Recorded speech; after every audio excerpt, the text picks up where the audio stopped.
For more than 6 decades, Dolly Parton did something almost no artist in America could do. She made pain feel useful. Jolene gave fear a voice.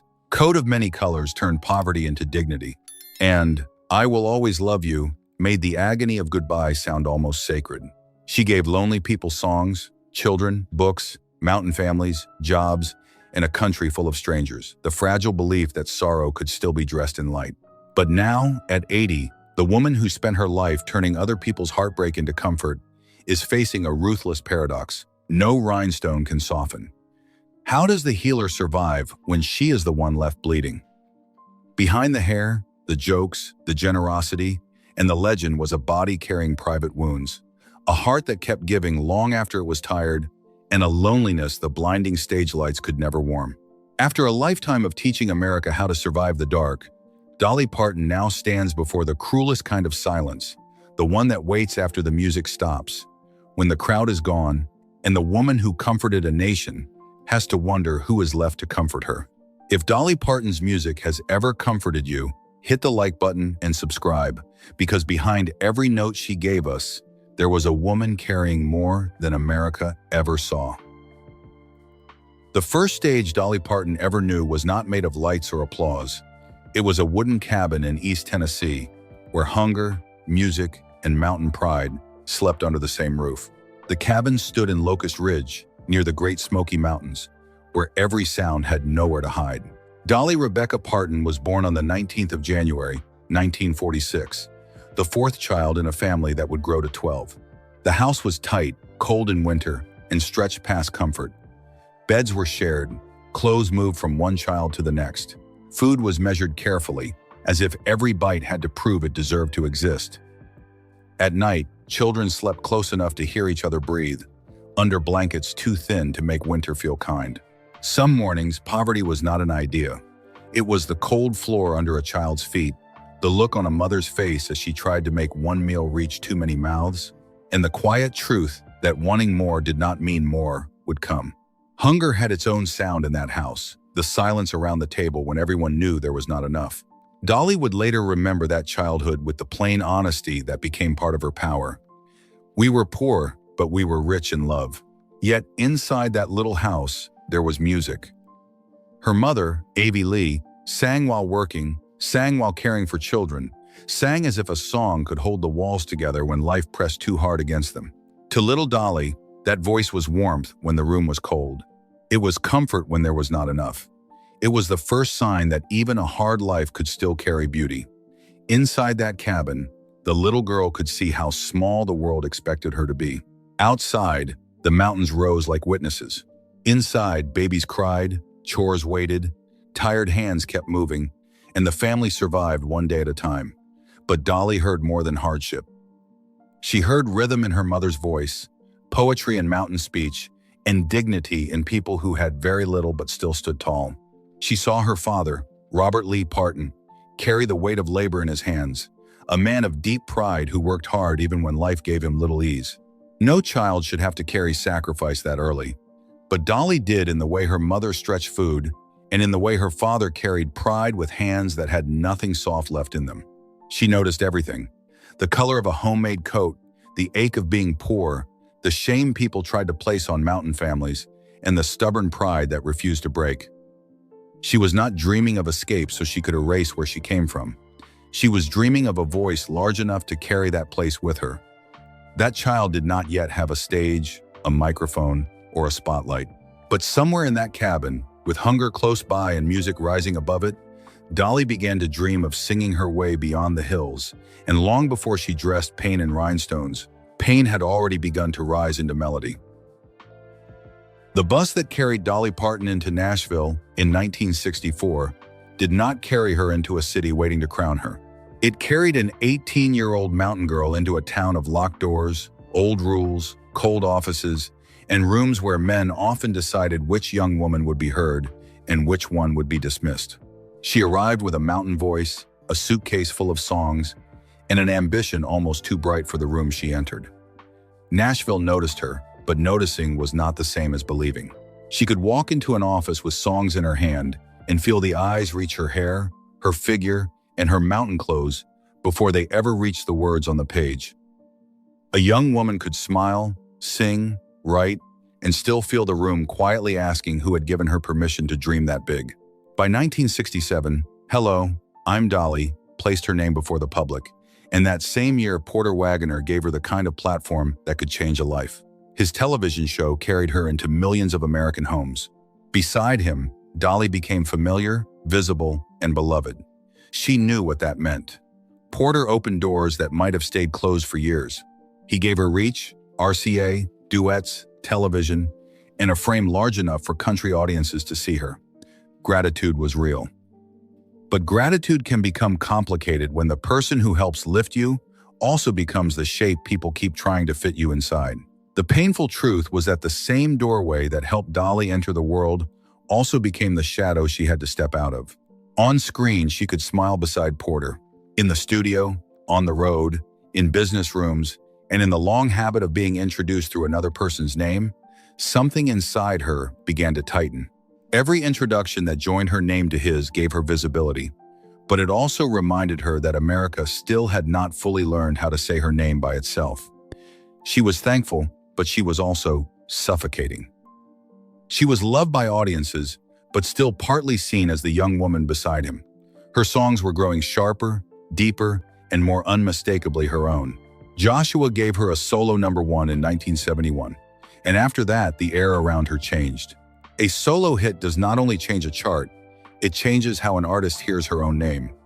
Dolly wanted to belong to herself, but to do that, she had to leave the man who had helped America find her. The cruel part was that the chain did not look like a chain at first. It looked like opportunity. It looked like gratitude.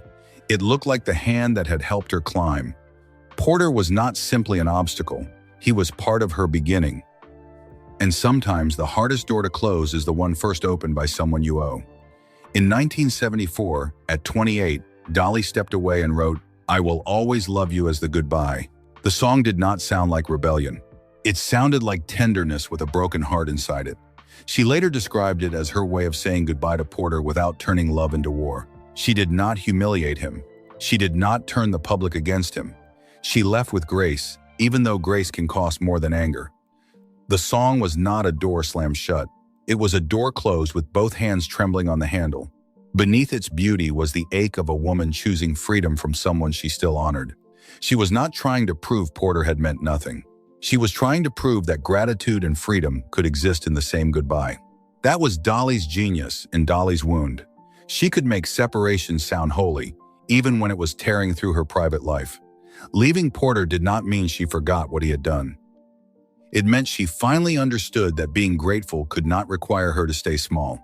The world had met Dolly Parton through Porter Wagoner, but now it would have to learn how to say her name alone. After Dolly stepped into her own light, the image grew brighter by design. The blonde hair rose higher, the rhinestones caught harder light, and the smile became one of the most recognizable smiles in America. But the brighter she became, the more carefully she had to protect what that brightness was hiding. Jolene carried fear beneath politeness. Coat of many colors turned childhood poverty into dignity. I will always love you made goodbye sound gentle, even though it came from a wound. By the mid-1970s, Dolly was no longer only a country singer with a piercing mountain voice. She was a songwriter, a performer, a businesswoman, and a woman building armor out of glamour. The public saw the wigs, the makeup, the curves, the jokes, the laughter, and the confidence. What they did not see was the discipline underneath it all. The early mornings, the long roads, the interviews where charm had to arrive on command, and the stages where exhaustion had to vanish before the first spotlight found her. Every rhinestone had a job.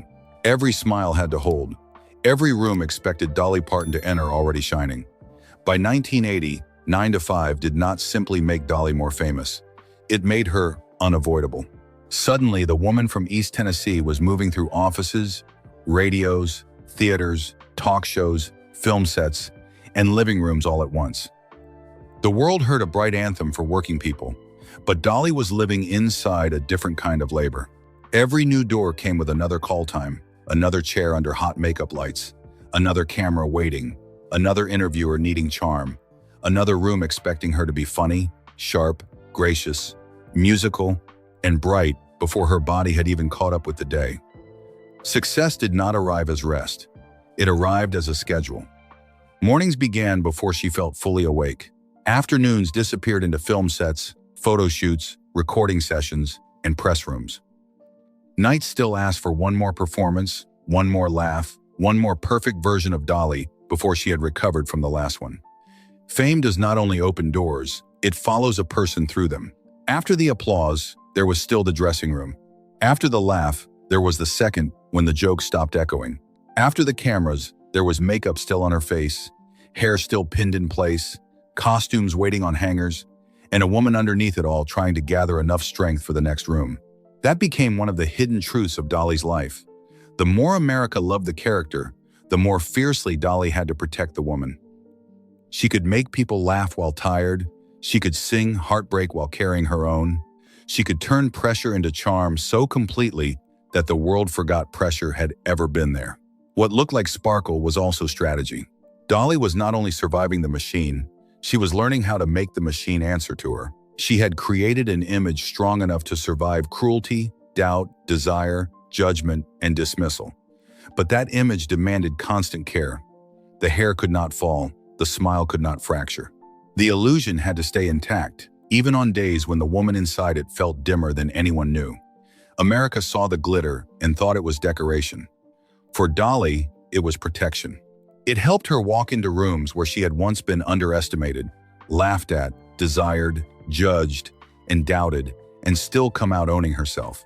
But the price of becoming a symbol is that symbols are rarely allowed to be tired. Fame could fill the room around her, but it could also leave the deepest parts of her unseen. In the early 1980s, Dolly Parton looked almost impossible to slow down. She was recording, filming, touring, laughing through interviews, walking into rooms with the hair high, the smile ready, and the rhinestones doing what rhinestones had always done for her, turning pressure into sparkle. But the body beneath the costume was beginning to tell a different story. In 1984, at 38, Dolly faced serious gynecological problems, including endometriosis, and underwent a partial hysterectomy. The medical words were clean. The emotional reality was not. After the surgery, the hospital room was too still for a woman America knew as noise, color, and laughter. The sheets were plain. The air did not care who she was. Fame could not soften the fact that one private future had closed inside her body. The pain was more than physical. It carried the shape of a life that would never arrive. A child's room that would never need painting. A small pair of shoes that would never wait by the door. A voice that would never call her mama when no one else was listening. Dolly would later speak honestly about the depression that followed, and about how frighteningly low that season became. This was not the kind of sadness a stage could dress up. It was the kind that made the rooms feel dangerous when they became too quiet. For a woman who had survived by showing up, smiling through pressure, and turning every wound into performance, this was a wound that refused to perform. It did not ask for a costume. It asked her to sit still with what was gone. The stage felt far away. The rhinestones could wait on a table. The makeup could stay untouched. And the woman underneath all that brightness had to meet a darkness no audience could cheer her out of. Then, at the edge of that darkness, life broke through in the smallest possible form. Her dog, Popeye, suddenly came into the room, not as a symbol, not as a miracle stage for cameras, but as a living interruption at the exact moment silence was closing in. That detail is heartbreaking because it was so small and so urgent. After all the fame, all the songs, all the crowds, and all the people who loved her from a distance, it was not applause that reached her. It was not a hit record, not a spotlight, not a room full of strangers calling her name. It was a little animal needing her to remain in the world. Popeye did not need Dolly to be glamorous. He did not need the laugh, the hair, the costume, or the legend. He only needed her there. And somehow, that need found the woman behind the rhinestones at the very moment she needed to be reminded that her presence still mattered. The world would see the sparkle return. But after 1984, that sparkle carried a heavier light. Behind it was a hospital room, a body that had taken away one dream, a season of depression that had brought her terrifyingly close to the edge, and a small dog whose sudden presence helped pull a giant heart back from the dark. Dolly did not come back because the pain disappeared. She came back because, in one of the lowest rooms of her life, something living called her back before the silence could finish its work. The woman who gave millions of children their first books never had a child of her own. That sentence is often repeated because it sounds almost poetic. But before it became a public symbol, it was a private ache. No. Dolly Parton did not only miss the title of mother, she missed an ordinary world no award could replace. A child's voice in the hallway, a small hand reaching for hers when no audience was watching, a bedtime song meant for one child alone. She had grown up surrounded by children, noise, chores, hunger, laughter, and the crowded warmth of a large family. She knew what childhood sounded like before she ever knew what fame sounded like. And still, in her own home, that particular sound never arrived in the ordinary way. Fame could fill arenas, it could fill television screens, theaters, record stores, and theme parks. But it could not place one child in her arms and make that child hers to raise. That is why the Imagination Library feels so much deeper than charity. It was not only a program, it was a private aid given a public mission. The work began with memory. Her father, Robert Lee Parton, a hard-working man of dignity who had struggled with reading and writing, Dolly understood that a book could be more than paper. It could be a door, a light, a promise, arriving before a child knew how hard the world might try to limit them. In 1995, in Sevier County, Tennessee, she launched the Imagination Library with an idea simple enough to fit inside a mailbox. A free book sent to a child's home, month after month, from birth until school age. No stage lights, no rhinestones, no applause. Just a package with a child's name on it, arriving quietly at the door. That quiet arrival is what makes her generosity so heartbreaking. Dolly did not become a mother in the ordinary way. Instead, she sent love into rooms she would never enter, to children she would never tuck in, through pages she would never see them turn. The empty room did not disappear, but the love inside it found somewhere to go. It traveled through mailboxes, across porches, into bedrooms, onto kitchen tables, and into small hands that might one day believe the world was larger than the place they were born. The pain remained private and human, but Dolly gave it work to do. She took the silence of the child she never had and turned it into stories for children everywhere. The man who stood closest to Dolly Parton's heart almost never stood where the cameras could find him. Carl Dean entered her life in 1964, when she was 18, newly arrived in Nashville, carrying mountain songs, ambition, fear, and a future no one could yet measure. Their first meeting was not wrapped in glamour. It happened near a laundromat, among ordinary machines, ordinary errands, and people moving through an ordinary day. But that plain beginning became one of the most sacred shelters of Dolly's life. While the world slowly learned her name, Carl protected his own silence. He did not turn her fame into his identity. He did not chase red carpets, interviews, or applause. In an industry that often turns love into performance, Carl remained the private door fame was never allowed to open. Dolly could be dazzling for America, funny for television, sharp for reporters, tender in songs, and tireless for audiences. But with Carl, she did not have to carry the full weight of Dolly Parton.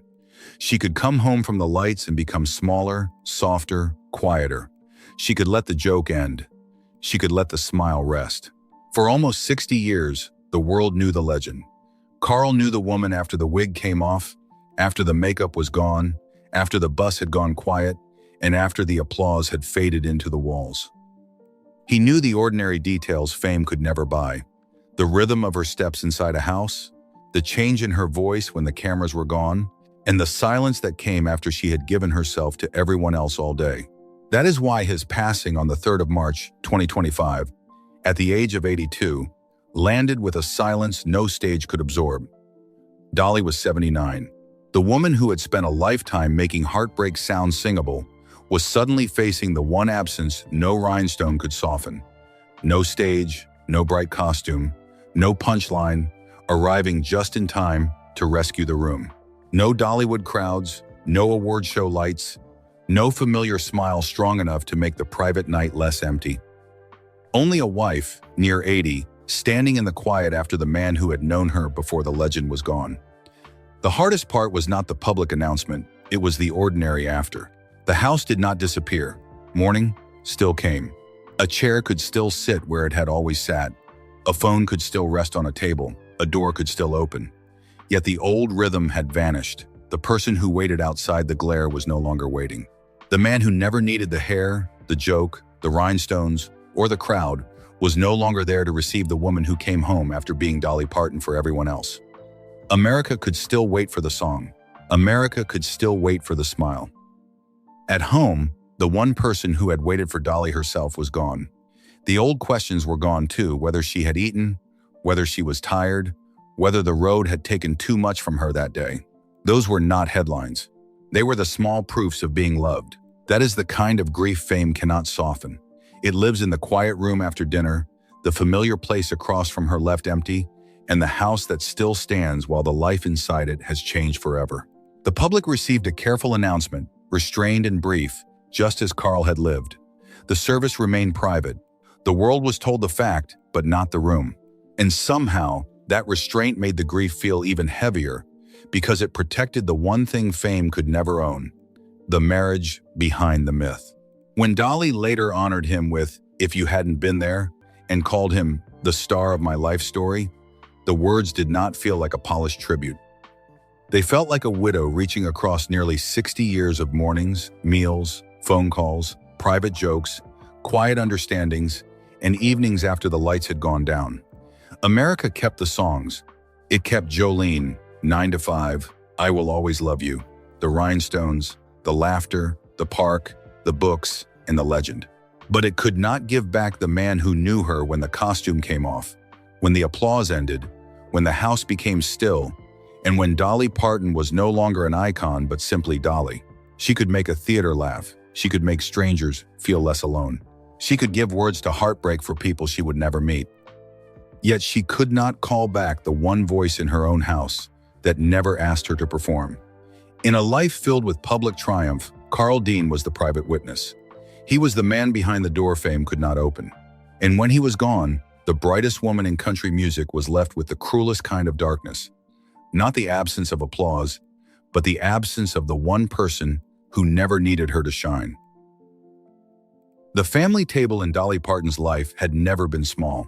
It was built from 12 children, 2 parents, old songs, shared chores, thin meals, and the kind of closeness that comes from growing up with almost no room to be separate. Even after Dolly became famous, the Parton name still carried the weight of many voices, some that sang, some that stayed close to the mountains, some that moved quietly through life away from the lights. Dolly went farthest in public, but she never left the people who had known her before the wigs, before the rhinestones, before America learned how to say her name. Fame could lift one child out of the mountains, but it could not keep every old chair filled forever. Time began doing what fame could not stop, pulling chairs away from the table one by one. Her father, Robert Lee, died in 2000. Her mother, Avie Lee, followed in 2003. Later came the losses of Floyd, Randy, and David Parton, each one taking away another living witness to the little girl from Locust Ridge. That is one of the quiet cruelties of growing older as a legend. The world keeps applauding the version of you it loves, while the people who remember where that version came from begin to vanish. The public can keep Dolly Parton forever in songs, interviews, films, photographs, and rhinestones. But it cannot recreate a mother's voice from another room, a father's work-worn hands, a brother's familiar laugh, or the old family table before the cameras arrived. When Randy Parton died in 2021, the loss carried the extra weight of shared music and blood memory. Dolly wrote simply that her brother had lost his battle with cancer. No stagecraft, no glitter, just the plain sentence of a sister losing another piece of home. These losses did not compete with the wound of Carl Dean. They prepared the ground for it. By the time Carl was gone, Dolly already knew how age removes people one by one, until even a woman surrounded by millions can feel the house inside her memory growing quieter. Family grief is different from public legacy. It does not ask how many records were sold, how many awards were won, or how many visitors walked through Dollywood's gates. It asks who is still there when the old stories are told. Who remembers the house before the world knew where to look? Who can still call you by the name you had before the legend began? Dolly turned grief into songs, work, generosity, and a legacy large enough to shelter other people. But no legacy, no matter how bright, can fully replace the witnesses. The people who knew where you came from carry a version of you the world can never manufacture. And when they are gone, the applause may still continue, but the past stops answering as loudly.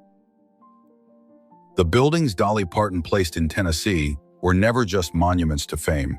They had gates that opened in the morning, kitchens that fed families, stages that paid musicians, workshops that kept crafts alive, and parking lots filled with children tugging at their parents' hands.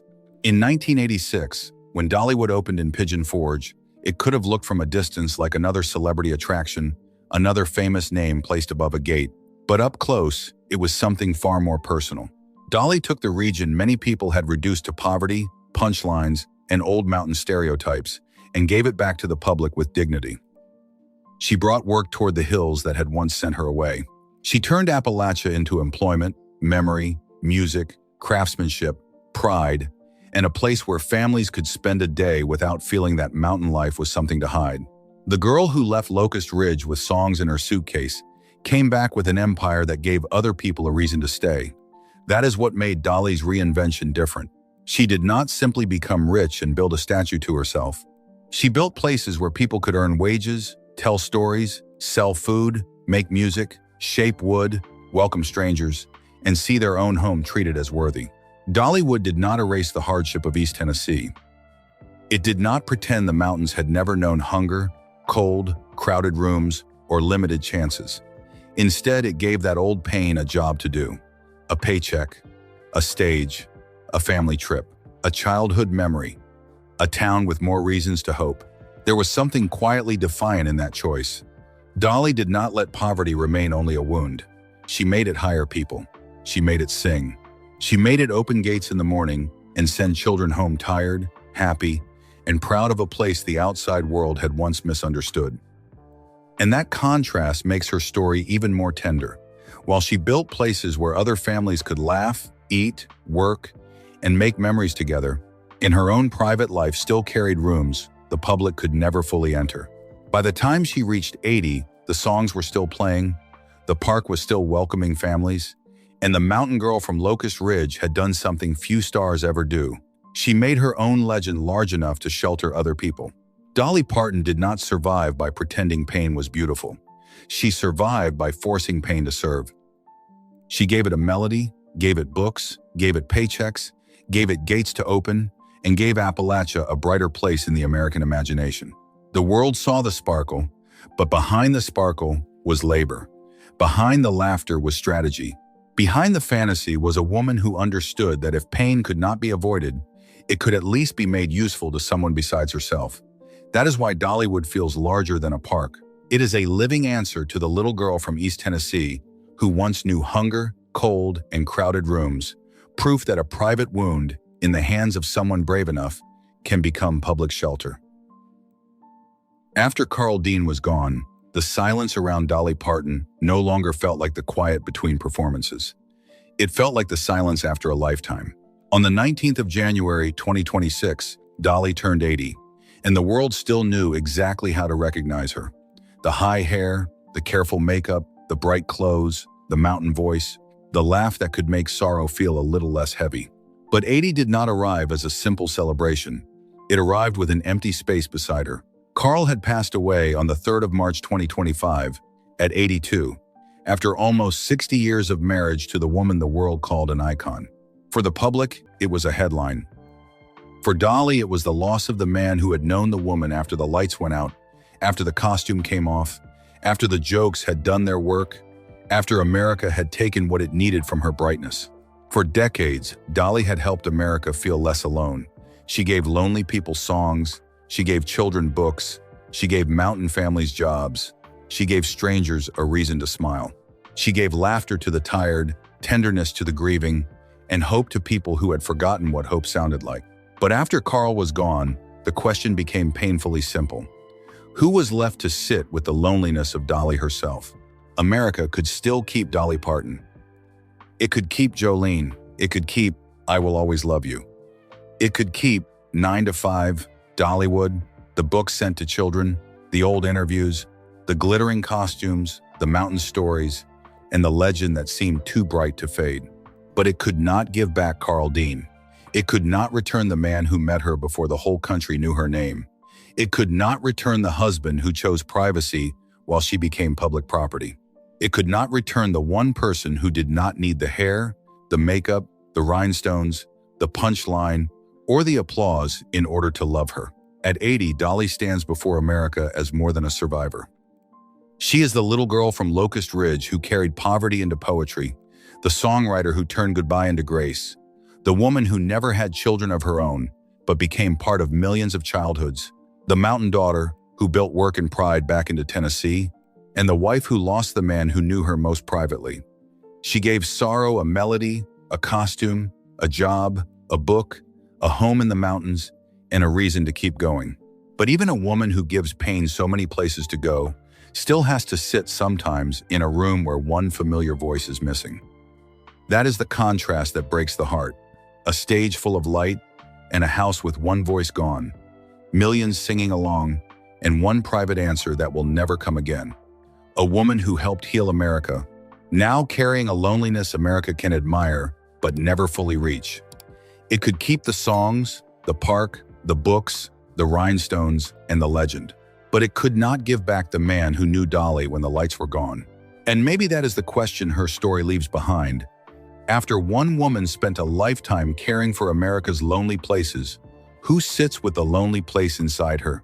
If Dolly Parton's voice ever carried you through a lonely season, share the first song of hers you remember in the comments.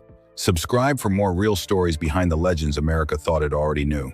Let this be a quiet tribute to the mountain girl who taught us that pain does not have to make a soul darker. Sometimes, in the hands of someone brave enough, pain can be dressed in rhinestones and turned into light.